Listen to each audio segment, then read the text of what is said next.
Olá, pessoal, sejam bem-vindos. Na aula de hoje nós vamos dar continuidade na construção da blockchain. Na aula anterior nós basicamente criamos a estrutura do bloco Gênesis, uma estrutura inicial, default, e também a estrutura básica de um bloco. Hoje nós vamos dar mais um passo, que é criando a estrutura da blockchain, criando a estrutura da blockchain, especificamente criando a classe blockchain. Então, vamos lá para o Visual Studio Code. Primeiro eu vou criar agora um novo arquivo aqui que eu vou chamar de index.js. E como que vai funcionar? Nós já falamos, quando nós criamos a classe bloco, que a classe ela vai definir as propriedades que todo objeto pertencente àquela classe ele vai ter.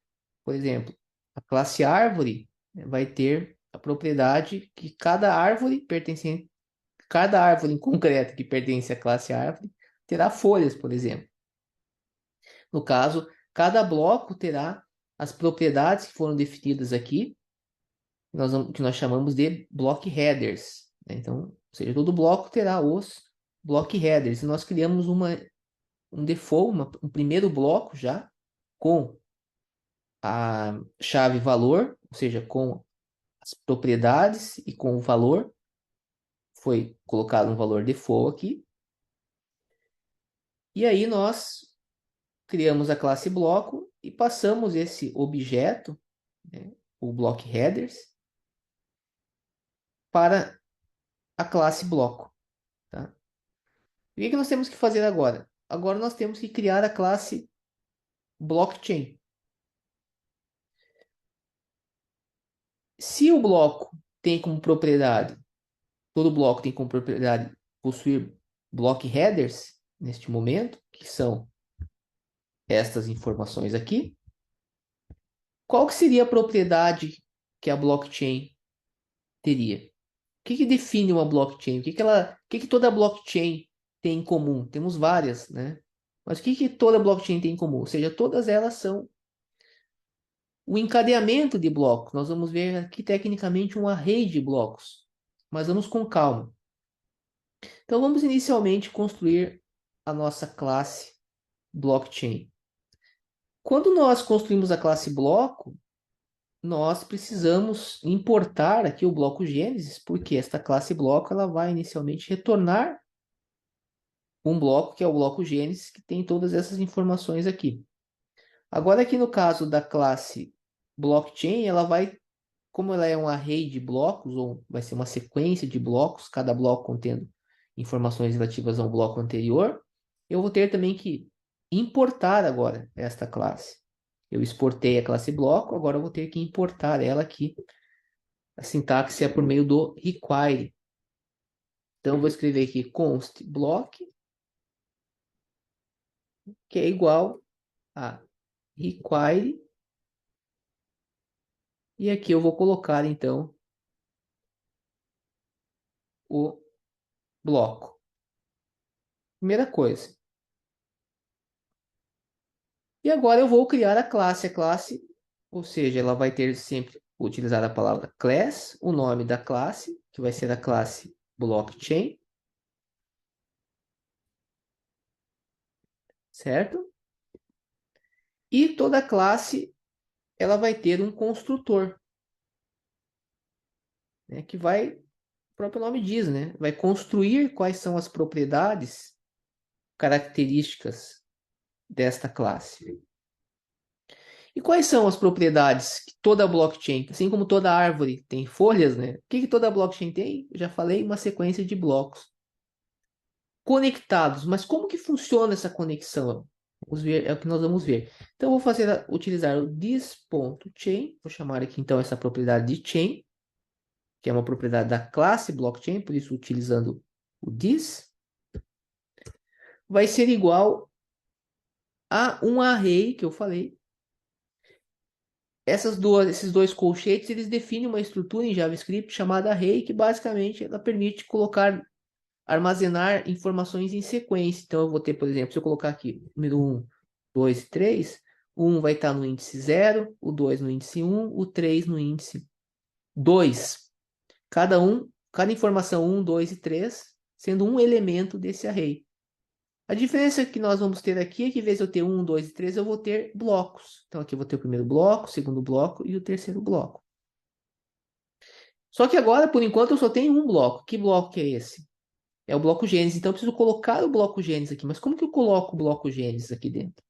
Poderia copiar as informações que estão aqui e passar para lá? Poderia. O que eu quero, na verdade, são essas informações aqui, que caracterizam efetivamente, definem o bloco Gênesis. Mas o nosso código ele vai se expandir. Eu preciso o quê? Qual que é a técnica, né, de criação de códigos? É abstrair. Cada elemento do meu mundo vai ser uma classe, que vai ter as suas propriedades. Quanto mais eu abstrair, melhor o meu código vai ser. Então aqui eu vou incluir o bloco Gênesis. Como que eu posso fazer isso? Bem, se você for olhar aqui na classe bloco, você vai ver que eu tenho um método que, uma vez invocado, retorna o bloco Gênesis. Por que retorna? Porque eu estou criando uma instância da classe e estou passando para essa instância o quê? Os elementos concretos, né, que vão definir um objeto desta classe. Nesse caso, são os block headers. Então, no caso, o Genesis Data nada mais é do que um objeto que possui block headers, certo?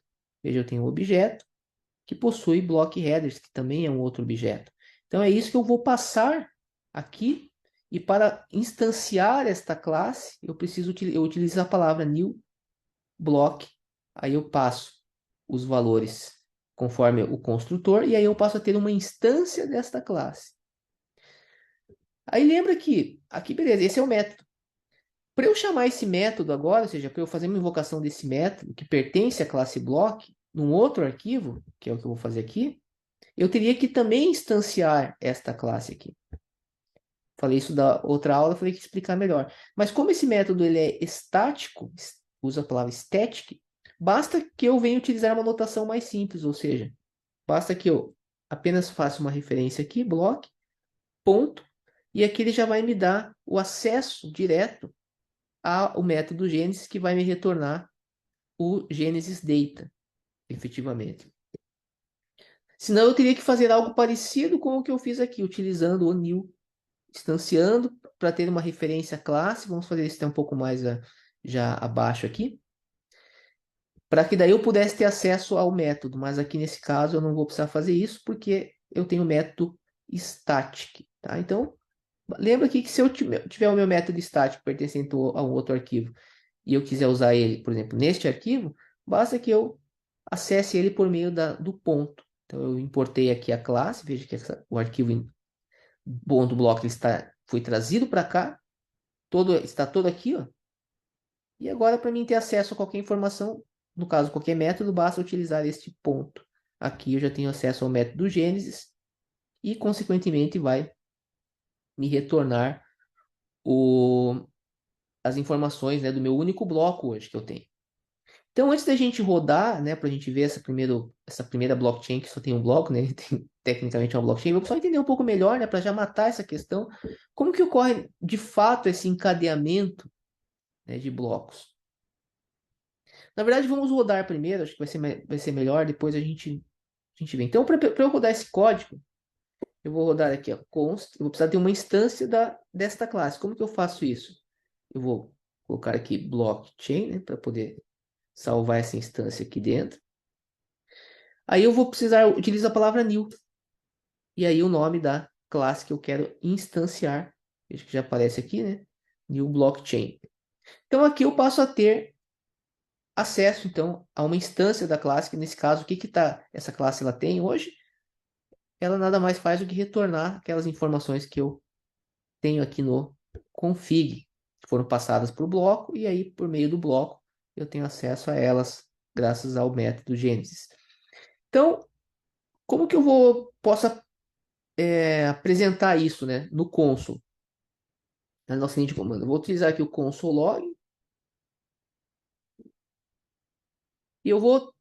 Isso aqui está no formato de um objeto JavaScript. Eu preciso transformar isso num formato string. eu vou utilizar o formato JSON. O formato JSON é um formato de você transmitir dados, né? Um dos mais comuns hoje. É o método utilizado, é o JSON. E ele tem um método, né, chamado stringify, que ele vai ter essa característica de transformar então um objeto JavaScript, que no meu caso aqui é o blockchain, em uma string. Isso aqui vai aparecer aqui então no console. Então agora se eu for rodar esse arquivo, eu vou nada mais ter do que meu primeiro bloco da minha blockchain. Vamos observar isto melhor aqui na prática. Eu vou rodar este arquivo. Como que eu faço para rodar esse arquivo? Eu já estou aqui no diretório blockchain, então agora basta eu colocar aqui node e o nome do arquivo que eu quero executar, que é o index.js. Vou dar o enter e aqui eu vou ter então as informações. No caso aqui, veja que eu tenho um array, dentro desse array eu tenho um objeto, né, block headers, com essas propriedades, né, que eu tenho um objeto aqui, né, cujo valor é um outro objeto que tem essas propriedades aqui, parent hash, beneficiary, difficulty, dentre outras. Então aqui está meu projeto de blockchain que só tem um bloco.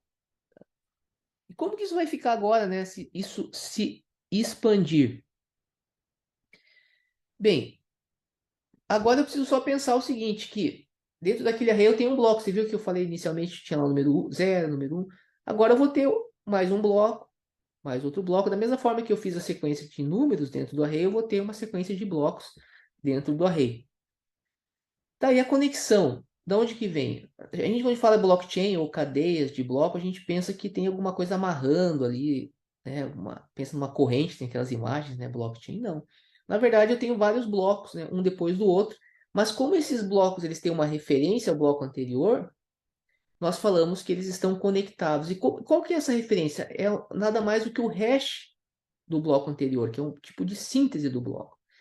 Mas para nós entendermos melhor isso, nós precisamos entender o que de fato é o hash, como que funciona, o que são funções hash, certo? E isso nós vamos ver, começar a ver a partir da próxima aula, entender qual que é o artifício que eu tenho para poder pegar informações dentro de um bloco, sintetizar essas informações e colocar ela dentro de um outro bloco. Como que isso funciona?